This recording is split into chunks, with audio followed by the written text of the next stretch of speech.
Digawean Podcast. Kerjain ide lo. Assalamualaikum warahmatullahi wabarakatuh. Selamat siang teman-teman. Kembali lagi bersama Henry di Gawein tentunya. Ini luar biasa teman-teman. Teman-teman pasti menyimak, menonton, melihat dan hal-hal yang luar biasa dari tamu-tamu yang datang di Gawein. Nah, kali ini kita kedatangan Sri Kandi yang cantik. Senyumnya manis banget. Maaf ya ibu dipuji tapi emang benar. Teman-teman kalau lihat pasti wah iya nggak salah si Henry ngomong seperti ini. Oke, di depan saya ada Ibu Herlin Sri Lestari atau beliau lebih prefer dipanggil Ibu Herlin. Selamat siang Ibu. Selamat siang. Assalamualaikum warahmatullahi wabarakatuh. Waalaikumsalam warahmatullahi. Selamat datang di Gawein. Terima kasih atas undangannya. Sama-sama Ibu. Mohon izin kita akan berbicara santai, berbicara tentang profesinya Ibu, tentang kegiatannya Ibu yang luar biasa. Di sini Ibu Herlin ini mempunyai beberapa aktivitas. Beliau sebagai konsultan SDM dan manpower supply yang teman-teman nantinya tahu. Nah, sebelum kita sampai detail ke ceritanya seperti apa dan bagaimana, kita lihat tuh, kita simak ataupun kita biarkan Ibu memperkenalkan diri. Monggo Ibu, silakan. Waktu dan tempat Ibu silakan. Terima kasih Mas. Ya. Ya, masuk ke dalam dunia konsultan SDM ini memang ceritanya tidak langsung Mas. Jadi memang gitu. ada sejarahnya atau mungkin alurnya ya. Baik. Roadmapnya sampai ke sini. Boleh tahu nggak Ibu? Boleh dong. Jadi pada saat saya memang dulunya awal saya kerja di dunia industri penerbangan. Jadi di dunia penerbangan. Jadi saya masuk dari mulai sales, Mas. Okay. Jadi itu masuk ke satu di flag carrier-nya Brunei waktu itu, Royal Brunei Airlines. Lalu berjalannya waktu setelah itu juga saya sempat persiapan untuk AWR pada saat itu. Tapi memang ternyata kan tidak juga lama ya pada saat itu. Iya, pada waktu itu. Iya, betul. Terus pada saat itu memang saya juga ini kok saya di dunia industri penerbangan terus ya. Iya. Pengen juga gitu di tempat lain. Akhirnya saya masuk Amex, American Express Bank.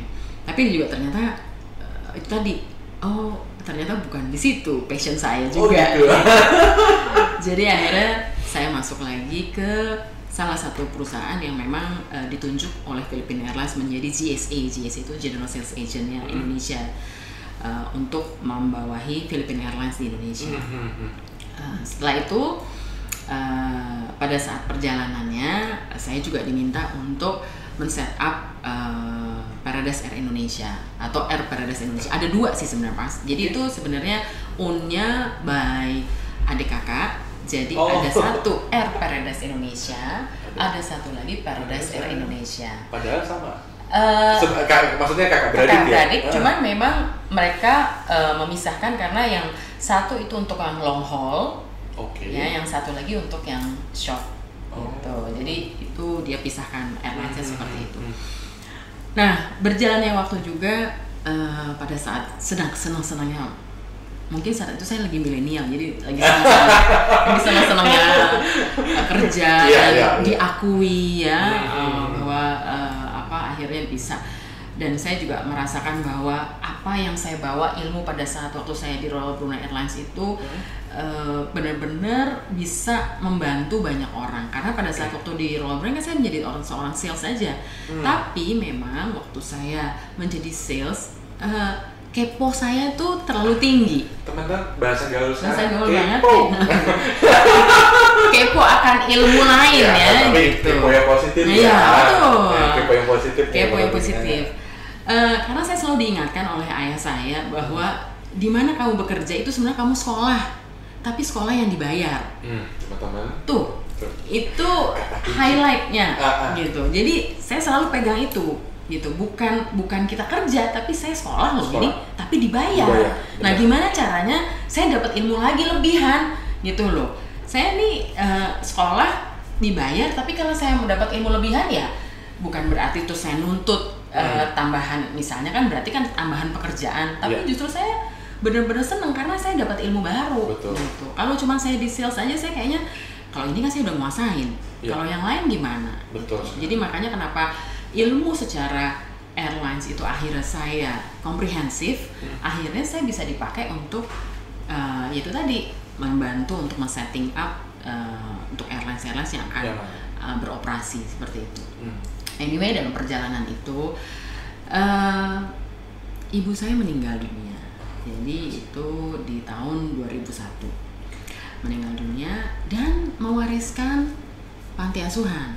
Mas, betul, panti asuhan yang jumlahnya pada saat itu 100 anak yang tinggal di dalam. Banyak, Bu. Banyak sekali. Iya. Dan pada saat waktu ayah saya menyerahkan itu kepada saya karena kebetulan saya anak paling besar. Jadi saya nanya sama bapak, ya udah Pak, nggak apa-apa. Saya pikir dengan cara milenial tadi, ya udah nggak apa-apa, saya kelola gitu. Uangnya ada, nggak ada. Nah lo kemana kalau uangnya nggak ada nih? Ini ditinggalin. Betul. Sesuatu yang harus saya urusin tanpa ada dana ya.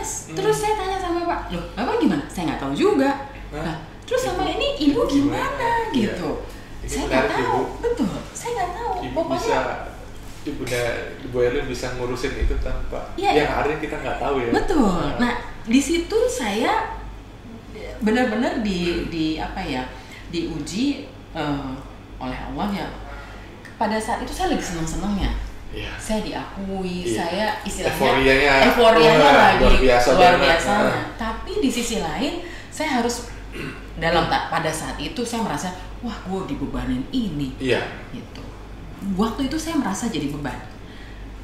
Dan pada saat itu saya juga ngerasanya gini, ini kalau saya sampai harus keluar ninggalin kasarnya yang dunia gue banget ini ya, terus gue harus ngurusin panti asuhan yang dalam petik notabene kayaknya kok nggak keren amat ya gitu.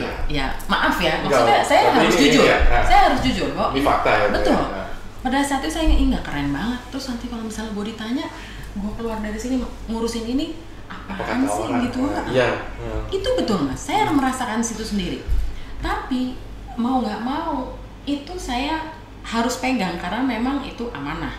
Jadi pada saat itu saya memegangnya adalah ya deh karena gue anak paling besar, gue mau nggak mau harus nerima. Ya itu satu kayaknya dalam waktu pada saat itu sih jujur beban tadi secara kasarnya gue dicemplungin nih di sini gitu. Iya Bu. Gue dicemplungin di sini nih. Di saat Ibu pada posisi yang luar biasa, euforia luar biasa. Betul. Pada satu sisi Ibu meninggal, kemudian mendapatkan amanah untuk ini tolong dijalankan. Betul. Jadi mau nggak mau, ya udah saya kerjain. Dan pada saat itu, ya alhamdulillah mungkin karena teman-teman masih banyak ya. Ya enak deh minta tolong ya kan. Bagi beras dong, ya kan? Buat anak panti nih.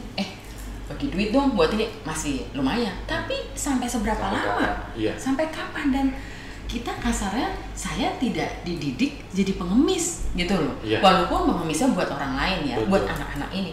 Tapi kan saya jadi berpikir, aduh, ini kalau gini terus kayaknya kok gue malu banget nih, nggak punya sesuatu deh untuk yang bisa menghasilkan supaya anak-anak ini juga, karena kan itu tinggal di dalam Mas.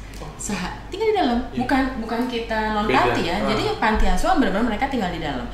Makan 3 kali sehari.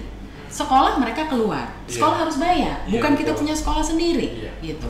Jadi itu yang tantangan yang luar biasa buat saya pada saat itu ya. Terus sekali masak kan 1 karung 50 kilo ya. Jadi pagi siang sore itu kan saya juga waduh, ini terus-terusan kayak minta terus kan malu saya gitu. Nah, jadi pada saat saya di situ saya memang seperti ya istilahnya di titik di mana saya ini gue harus buat sesuatu. Karena saya sampai jual mobil Mas. Saya sampai jual mobil untuk bagaimana karena kan nggak mungkin terus-terusan minta dan ayah saya juga seberapa gitu loh kan. Jadi ya, itulah yang saya hadapi pada saat itu. Lalu saya akhirnya merecall balik.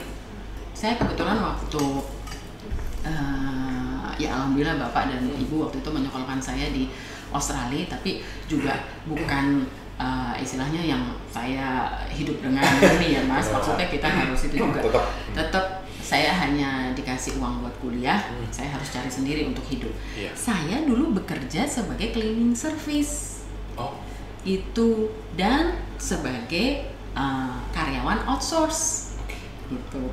Jadi itulah yang saya akhirnya merecall balik, oh ya dulu kan gue kerja begitu ya, masa sih nggak bisa gue didik anak-anak panti ini ya supaya benar-benar bisa, ya kasarnya kalau udah pada lulus jangan di sini deh gitu. Kan kalau kalian punya skill, life skill, kalian bisa hidup keluar. Dan akhirnya pelan-pelan tidak terlalu beban berat untuk kehidupan sehari-hari di dalam. Dan mereka sebenarnya bisa membantu juga, betul. Awalnya cuma itu, bagaimana caranya mereka pelan-pelan kita ajarin life-nya supaya mereka bisa keluar dari panti. Itulah yang saya ajarin dia menjadi seorang driver dalam satu perusahaan itu seperti apa sih, basic service-nya kan harus ada juga, ya kan. Terus juga kalau masalah mesin memang saya bilang bahwa nanti kamu harus belajar sendiri karena saya nggak ngerti, tapi yang jelas saya ajarin nyetir, betul ya, basic utamanya untuk nyetir, kesopanan, greeting segala macam, attitude itu semua saya ajarin. Betul. Sama juga office boy. Bagaimana menjadi seorang office boy yang memang sesuai dengan standar perusahaan, itu juga saya ajarin. Nah kebetulan saat itu saya punya network di salah satu bank BUMN.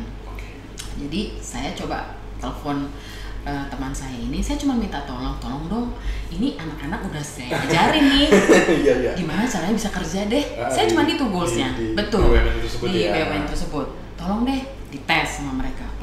Oke nih, bagus. Waktu itu 5 orang, ya, 5 orang. Jadi bagus nih Lin, gitu. Coba deh, kebetulan kita masih ada kebutuhan lagi. Ada lagi Lin? Ada. Nah 5 orang lagi. Jadi waktu itu masih baru 10 kita deliver ya. Waktu itu ada berapa di panti, ada berapa? 100 ya? 100 anak, cuman memang kan range-nya dari mulai variatif, betul. Yang sudah saya ajarkan waktu itu ada 25 anak. Nah, ini 10 sudah tersalurkan. Saya udah alhamdulillah 10 jatah makan udah lepas gitu kan ya. Mereka bisa membiayai mereka sendiri. Betul. Itu udah mereka akhirnya sudah bisa kos di tempat lain. Terus lama-kelamaan memang teman saya yang di BUMN itu terus-menerus minta kan, mau nggak mau kan saya nggak bisa dan di dalam aja karena kan range-nya udah habis nih, umur yang untuk mereka bekerja, betul, di dalam udah nggak ada. Jadi akhirnya saya mulai mencari dari anak-anak yang putus sekolah, yang ini. Jadi saya mulai dari situ karena fokusnya adalah gimana caranya saya membantu anak-anak ini kan, karena kebetulan saya juga di asosiasi panti, saya juga telepon-telepon panti-panti lain yang memang mereka punya anak-anak yang sesuai kriteria itu.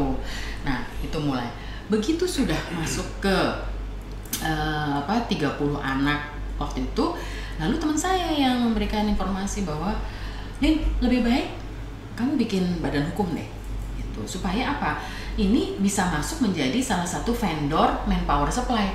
Oh gitu, baru saya iya betul juga. Akhirnya mulailah saya membuat itu. Tapi tadinya belum sampai ke fokus kepada goalsnya untuk income ya. Hanya benar-benar gimana caranya membantu mereka ini supaya mereka bisa mendapat pekerjaan dan mereka dilatih dengan kita yang memang sudah tahu sesuai standar yang diinginkan oleh perusahaan. Betul. Mulailah dari situ. Terus lama-lama kok meningkat sampai akhirnya saya mulai hitung juga, berhitung nih akhirnya. Baru ternyata ada, dan income-nya itu justru bisa banyak membantu panti pada saat itu ya. Kok lumayan ini gitu. Wah, kalau kita benar-benar fokuskan lebih baik. Akhirnya saya justru merekrut anak-anak di dalam yang memang ini, ayo kita benar-benar kita bikin setup yang profesional. Jadi saya rekrut anak-anak itu yang tadinya nggak ngerti apa admin, saya ajarkan admin yang dengan pengalaman betul ibu, dengan seperti itu yang di airlines itu. Jadi semua akhirnya semua saat ini yang di perusahaan itu adalah anak-anak dari panti. Alhamdulillah saya juga di situ saya di sisi lain ada satu kebahagiaan yang tadinya anak-anak ini satu adalah goalsnya mereka atau dreamnya mereka lah, itu hanya mungkin ya sebatas yang penting Bu saya bisa kerja jadi SPG, jadi OB, jadi driver, itu udah suatu cita-cita yang buat mereka udah luar biasa. Udah luar biasa. Tapi mereka sekarang saya melihat ya tim di kantor ada yang sudah bisa presentasi, bisa negosiasi, bahkan mereka ya pokoknya mereka sudah bisa mempunyai citra diri dan mempunyai citra diri yang positif ya. Dan itu yang akhirnya bisa memberikan motivasi juga kepada adik-adik yang di dalam bahwa dream lu jangan cuma di situ, bisa lebih tinggi lagi. Itu salah satu yang sisi kebahagiaan saya yang memang tidak bisa dinilai oleh materi ya. Tapi alhamdulillahnya Allah ternyata juga tadi menjebloskan saya atau mencemplungkan saya ke situ.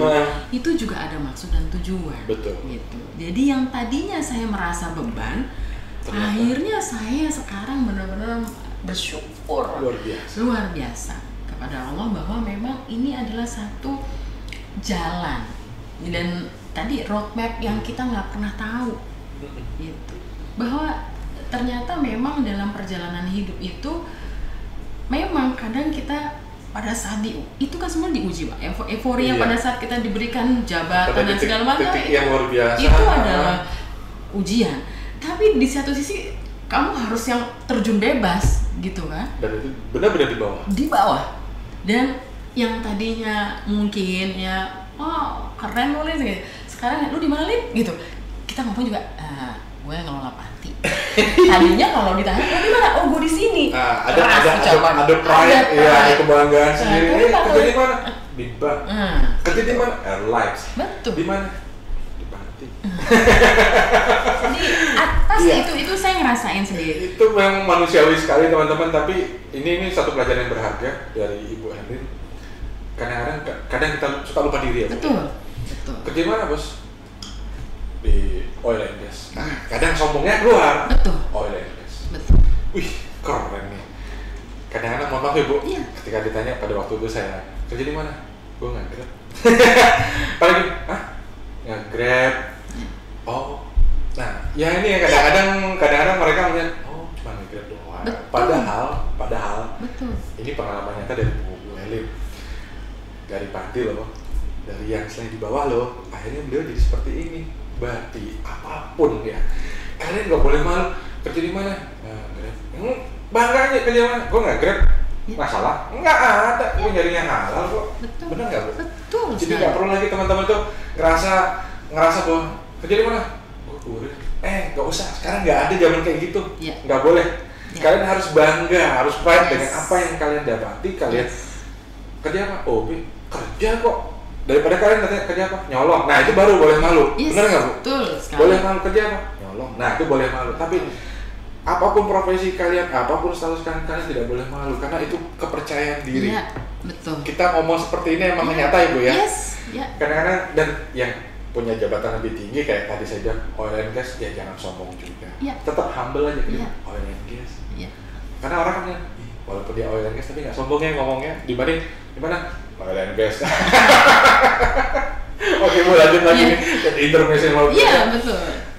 Nah terus ketika Ibu anggap saja tadi udah benar-benar, tapi akhirnya berkembang.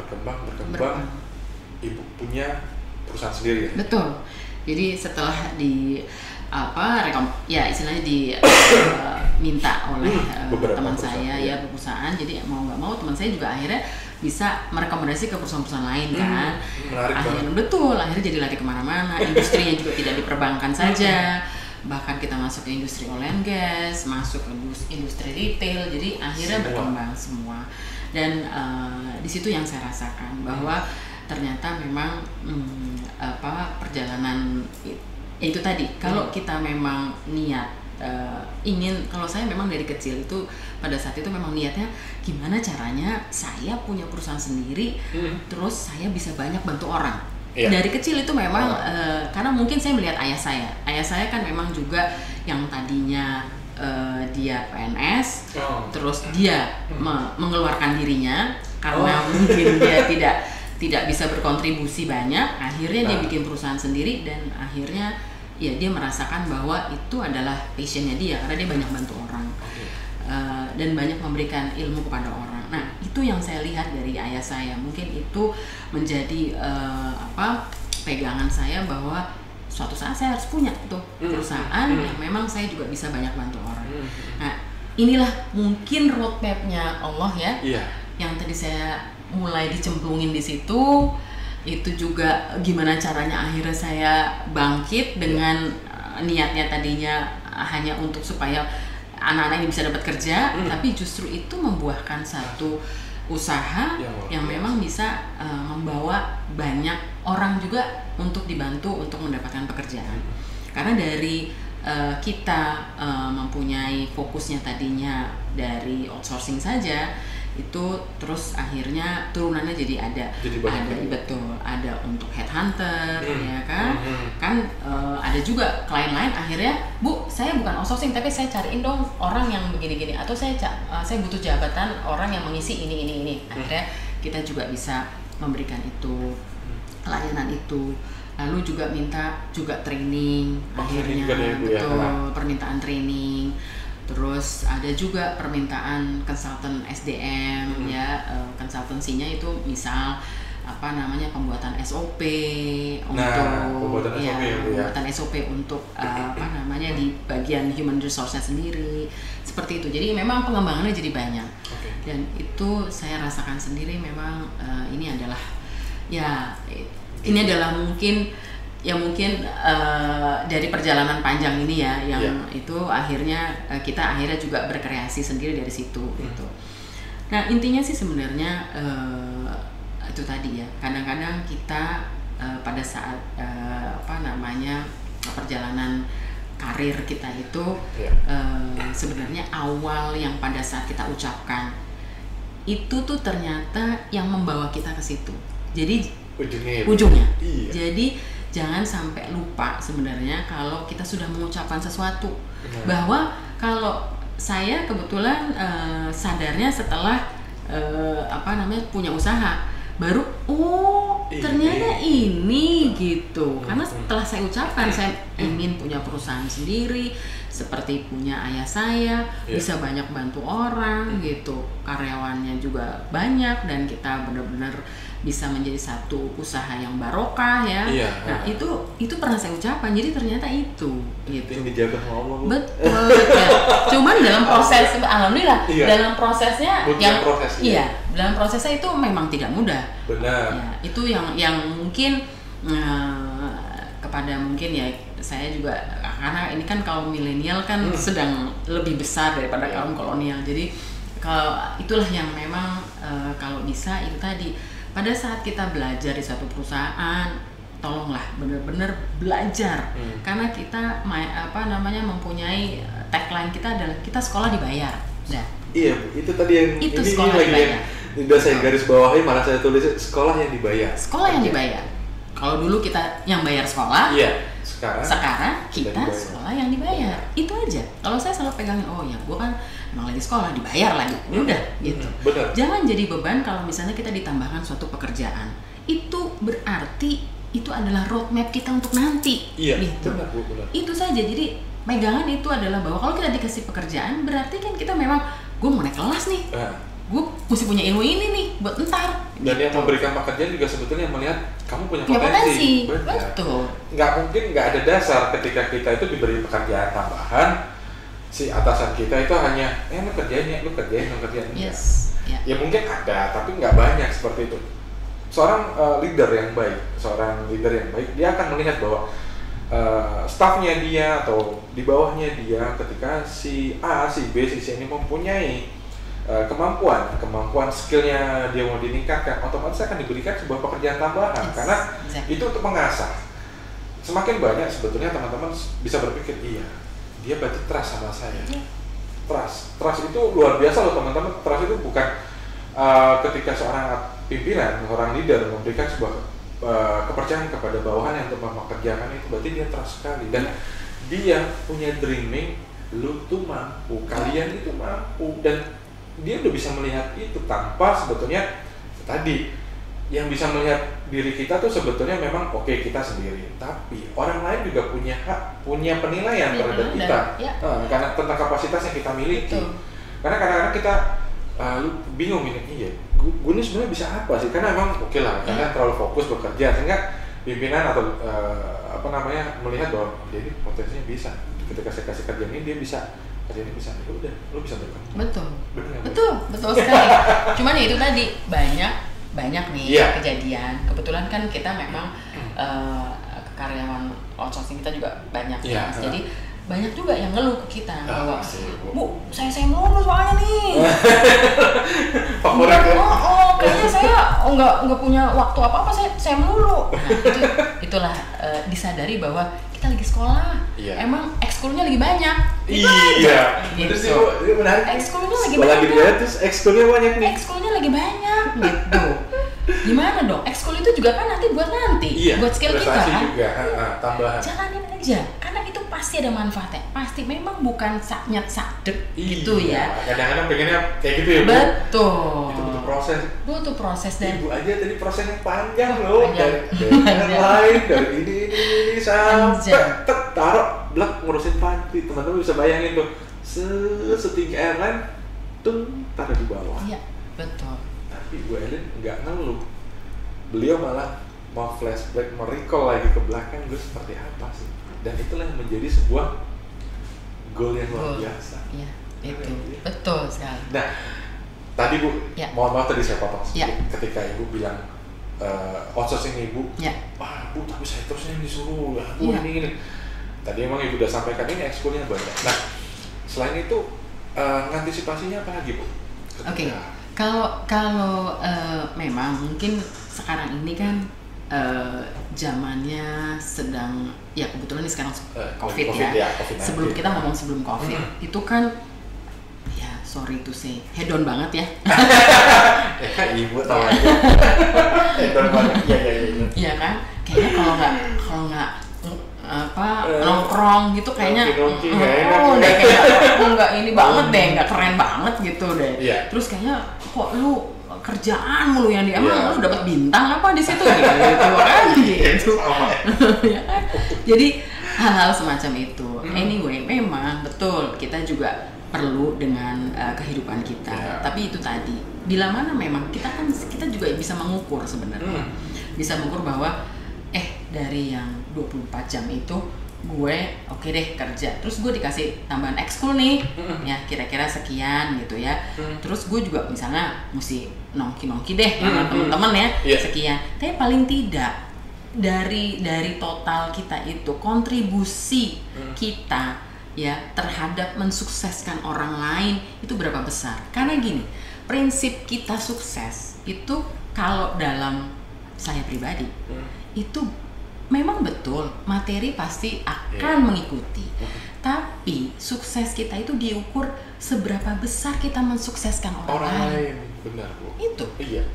Sekarang nih misalnya, Mas, pada saat Mas mencari kerja di tempat lain, pasti ditanya prestasi apa yang sudah Anda berikan atau kontribusi apa sampai achievement apa yang sudah Anda berikan di perusahaan sebelumnya. Nah pasti itu dong. Pertanyaan betul.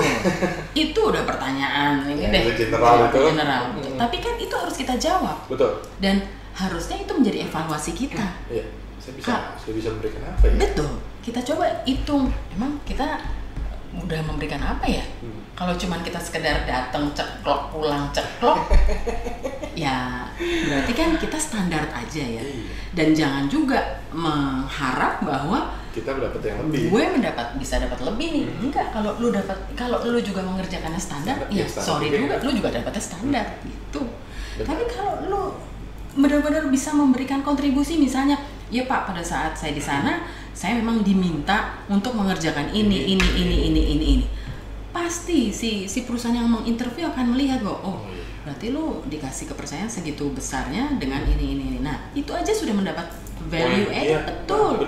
Benar. Nilai tambah yang luar biasa gitu. Jadi kalau portfolionya bagus, betul. Di mata perusahaan yang akan meng-hire dia kan sebetulnya. Betul. Jadi ya salah satunya adalah itu karena kan zaman sekarang juga milenial juga tidak seperti kita dulu ya. Kalau kita dulu yang namanya loyalitas itu seberapa lama Anda bekerja, itu namanya loyalitas. Loyalitas benar, Bu. Betul. Oh, iya. Kalau sekarang loyalitas itu adalah seberapa besar Anda berkontribusi kepada perusahaan. Itu yang dinilai. Karena sekarang bukan lagi human resource, tapi human capital.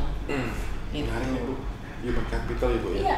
Jadi kita itu sudah dinilai gitu. Sosok kita, potensi kita, kualifikasi kita, kontribusi kita tuh dinilai. Kan perusahaan meng-hire Anda, nantinya perusahaan juga akan berapa besar lo bisa mensukseskan perusahaan dong. Ada nilainya juga, ukurannya ada. Nah itu. Nah itulah, coba teman-teman juga harus bisa memahami bukan sekedar saya menjadi pekerja, tapi saya value-nya sekarang udah di mana nih, gitu. Kita itu punya nilai, gitu loh. Dan kita juga sekarang menjadi aset, gitu. Aset. Benar. Jadi itulah yang teman-teman milenial juga harus pahami, bahwa jangan sekedar yang penting gue dapat kerja. Iya. Kerja, gitu. Datang, rutinitas, yes. Ya udah. Iya. Saya dapat job desk-nya seperti ini. Betul. Ya udah hanya ini saja. Betul. Ya tadi seperti yang Bu Ellen bilang, kita tuh sekolah dibayar loh. Iya. Dan ketika kita dapat tambahan tambahan pekerjaan atau job desk tambahan, ya teman-teman harus bisa melihat bahwa itu sebagai sebuah peluang, sebagai sebuah ilmu di mana udah dibayarin, ya dikasih pekerjaan tambahan, ya itu bonus. Yes. Karena apa? Jadi kita bisa tahu, oh iya, anggaplah saya ini admin, saya hanya mengerjakan pekerjaan admin. Ternyata dikasih contoh keuangan yang sedikit-sedikit lah, artinya seperti ini. Ya. Mungkin bagi kita, saya nggak tahu Pak Admin. Nah, kita memang tidak tahu. Betul. Tapi kalau teman-teman pengen tahu, akhirnya jadi tahu kan Bu. Betul. Tinggal mau gini, ibarat kata gini. Ibarat kata kalian punya pagar di rumah, kalian mau buka atau kalian mau tutup? Ya. Kalau kalian tutup, ya tentu nggak bisa masuk ilmunya. Tapi kalau kalian buka, walaupun dikit aja, jadi tahu. Ya, betul, itu, ya? betul. Karena memang sekarang ini kan kita bisa dibilang admin itu adalah jabatan yang generalis. Iya. Ya. Tapi generalis itu kalau misalnya dia punya ilmu komprehensif, itu akan benar-benar luar biasa. Gitu. Jadi saya sih menghimbaulah kepada teman-teman milenial itu jangan cuman fokus di satu pekerjaan. Itu bukan pekerjaan gue, pokoknya ini kerjaan gue udah selesai, ya udah gue pulang. Jadi tapi banyak ya Bu. Sekarang kayaknya hampir semua seperti itu. Hampir semua seperti itu. Nah, jadi kita menghadapi kondisi-kondisi seperti itu, perusahaan punya penilaian gimana sih Bu? Pasti mereka kan juga sekarang juga pasti sudah mulai merasakan ada gap ya. Mereka sendiri antara kolonial dengan milenial, nanti milenial juga dengan yang Z pasti sudah mengantisipasi itu juga. Hanya memang kembali lagi kepada kita. Sebenarnya kan kita ini sosok insan yang memang sebenarnya sudah dipenuhi kesempurnaan yang luar biasa dari Allah ya. Jadi apapun itu sebenarnya dari kita. Sebenarnya kalau perusahaan sih mereka akan gini, nggak ada lu perusahaan ini tetap jalan gitu. Jadi nggak penting-penting banget gitu. Lu ada di sini kita bisa jalan, lu nggak ada di sini juga kita bisa cari yang lain, kan begitu. Apalagi sekarang memang bonus demografi kita, usia produktif nantinya ini akan lebih besar. Ini kita punya bonus demografi yang usia produktif lebih besar dibandingkan dengan negara lain. Banyak sekali. Jadi sampai Jepang itu kalau nggak salah kemarin sebelum COVID saya kebetulan datang hadir ada seminar. Jadi Jepang itu sudah memprioritaskan karena Jepang itu sudah tidak punya lagi usia produktif nanti di tahun 2023. Iya. Karena kan mereka sudah tidak mau menikah, seperti itu. Jadi mereka sudah mulai menyiasati. Ini negaraku nih kan harus dimasukin sama orang-orang yang produktif, yang bisa juga membawa Jepang ini juga nantinya tetap dengan dengan kualitasnya Jepang ya. Dan itu sudah diprioritaskan kepada kita. Karena apa? Dari evaluasi mereka yang magang di situ, yang bekerja di situ ada dari China, dari Vietnam, dari Thailand, dari banyak negara. Mereka melihat sebenarnya potensi Indonesia ini jauh lebih baik dibandingkan kualitas SDM yang lain. Betul. Dan itu sudah dibuktikan. Mereka juga sudah ada dari DPR-nya mereka itu membuka kesempatan untuk kerjasama mengirim SDM kita ke sana untuk melihat atau magang lah ya untuk menyelaraskan teknologi mereka. Jadi sebenarnya mereka sudah mulai gitu. Tapi kebetulan karena COVID ini jadi itu sudah dibuka. Sudah dibuka. Jadi sebenarnya kesempatannya luar biasa gitu. Jadi ya, dan bahkan sebelum COVID sebenarnya kami sendiri itu sebenarnya sudah ada, memang tidak besar waktu itu kita kerjasamanya dengan salah satu asosiasi tenaga kerja di Jepang. Mereka minta engineer ya yang S1 fresh malah S1 yang mesin ya. Engineering, betul. Saya coba nih sebar ini, saya terbuka aja, salah satu universitas swasta. Saya coba approach anak-anaknya yang baru lulus ya, yang mereka baru lulus dari S1 mesin di situ. Apa mereka bilang? Oh Bu, di Jepang jauh banget. Ya Allah, sayang banget. Betul. Dan saya coba di Jakarta saya coba beberapa orang ya yang memang benar-benar saya lihat juga kan dari ijazah dan segala macamnya, kualifikasinya kayaknya masuk nih. Tapi untuk mereka enggak. Wah Bu, Jepang jangan deh. Kenapa? Saya bilang rata-rata itu jauh. Satu jauh. Yang kedua disiplin banget Bu. Nanti saya gimana? Nggak ada temen Bu. Di sana nggak nongkrong-nongkrongnya. Nah ini dia. Ini problemnya Bu. Betul. Dan ini sudah, saya sampai sedih karena apa? Bahkan ada yang men-state begini, saya kerja di mana aja, yang penting di Jakarta deh Bu, yang penting saya bisa nongkrong sama teman-teman gitu. Jadi untuk nilai juang ya, nilai juangnya itu saya merasa bahwa aduh, kalau caranya kayak begini bagaimana kita? Padahal ke depan itu pasti sudah globalisasi ini kan. Benar, itu bukan hanya omong kosong. Bukan, udah ngomong kosong. Itu udah lama banget disiapkan. Ini sudah disiapkan. Dan kita tinggal berkompetisi ini. Betul, kita dikasih Allah itu bonus demografi, usia produktif itu besar sekali. Betul. Dan untuk mengisi sebenarnya. Betul. Karena kebetulan negara-negara lain butuh. Ini yang saya sayangkan. Kenapa ya? Kok fighting spiritnya ya teman-teman yang sekarang, anak-anak muda sekarang ini terlalu, mungkin saya sampai gini, apakah kami salah didik gitu ya? Jadi sebuah pertanyaan. Apakah kami salah didik? Apakah kami terlalu memfasilitasi? Jadi akhirnya untuk bisa keluar dari itu kayaknya sudah jadi momok ketakutan gitu. Enggak deh, apalagi Jepang disiplin lah, inilah itulah segala macam. Ya itulah yang terjadi. Tapi saya lihat masih ada harapan dari luar kota. Oh, malah dari luar kota? Dari luar kota yang saya akhirnya juga mendapatkan dari luar kota yang memang agak ya bisa dibilang memang agak di pelosok juga ya gitu ya. Jadi yang S1 mesin justru mungkin saya sampai gini, mungkin salah ya, apa mungkin harusnya universitas yang memang teknik mesin itu harusnya jangan di kota-kota besar ya, harusnya memang di side-side, pelosok-pelosok, jadi supaya mereka supaya terbiasa gitu loh dengan spirit fightingnya itu. Tapi ya anyway itu yang terjadi Mas. Jadi sebenarnya menyedihkan. Saya kebetulan kan kita kan setiap hari itu selalu mengadakan rekrutmen. Jadi bisa terlihat jelas bahwa degradasi itu ada. Gitu. degradasi itu ada, terutama di soft skill. Ya, terutama di soft skill.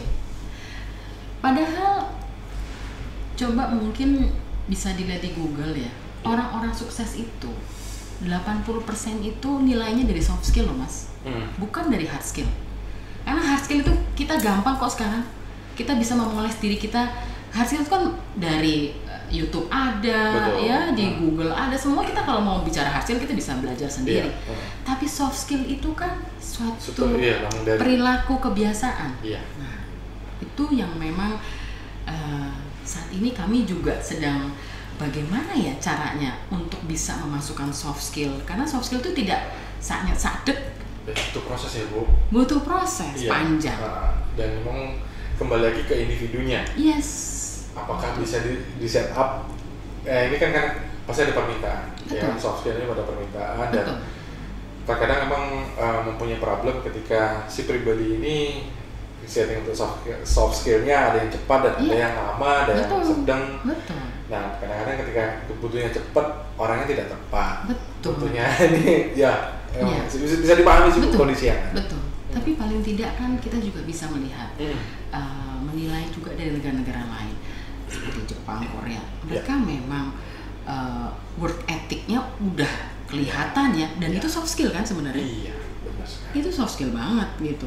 Jadi ini mungkin juga ya saya sih nggak akan ya mengharap dari pemerintah, tapi dari kita semua lah. Benar.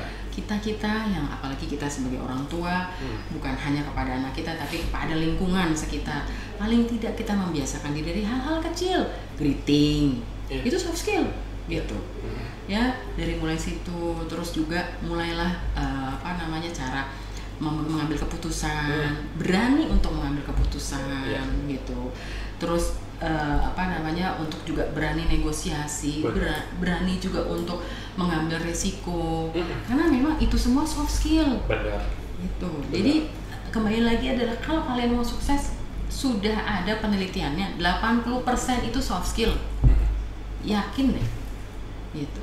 Karena begitu Anda makin tinggi, itu bukan hard skill lagi yang diminta, tapi soft skill yang diminta.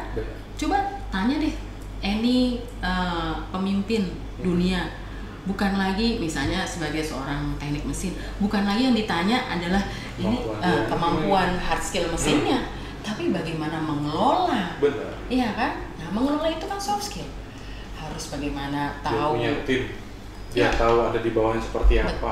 Keputusan tadi harus diambil seperti apa, pertanggungjawabannya bagaimana. Betul sekali. Artinya di sini teman-teman bisa melihat bahwa kadang-kadang ketika tadi yang Bu Elin sampaikan, seorang pemimpin dalam suatu mesin lah, kita bicara seperti itu, produksi mesin, dia harus bisa menentukan bukan saya bisa mesin, ya itu nggak berlaku ketika dia pada posisi top ya.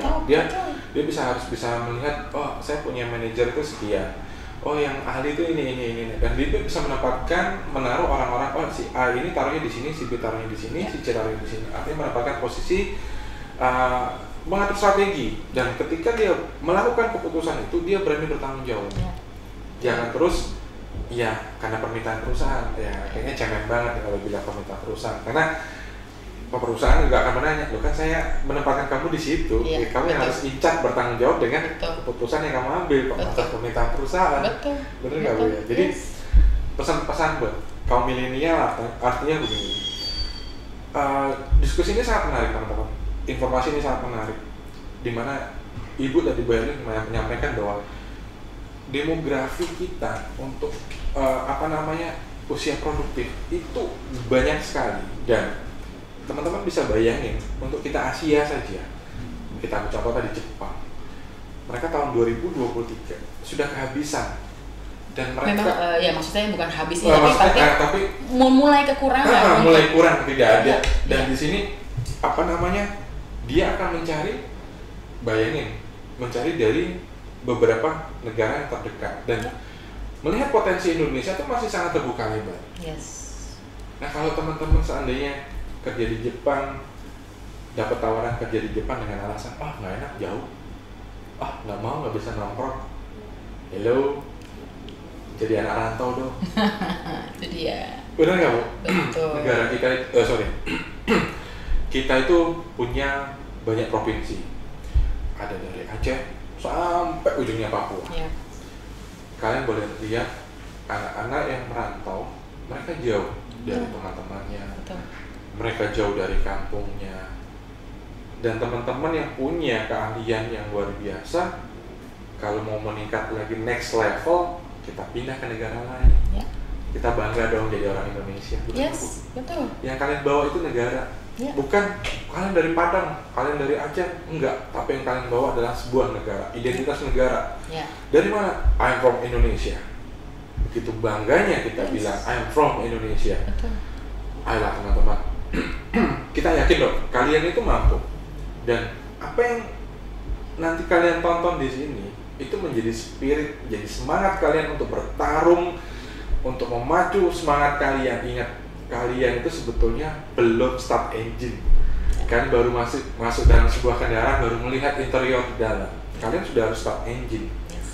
Kalian sudah harus siap, karena challenge di depan sana luar biasa. Benar nggak Bu? Kesempatannya banyak loh. Exactly. Jangan sampai kalian lepaskan. Kalian harus dari sekarang, ketika kalian menonton ini, udah apa ya sih, speechless dulu sih ngomongnya, karena saya sini semangat gitu loh. Kalau saya di usia kalian, ini challenge nih. Kalau saya juga gitu Pak, saya sampai gini, aduh kalau gitu ya dulu kalau bisa ditarik mundur, saya mau deh kesana gitu.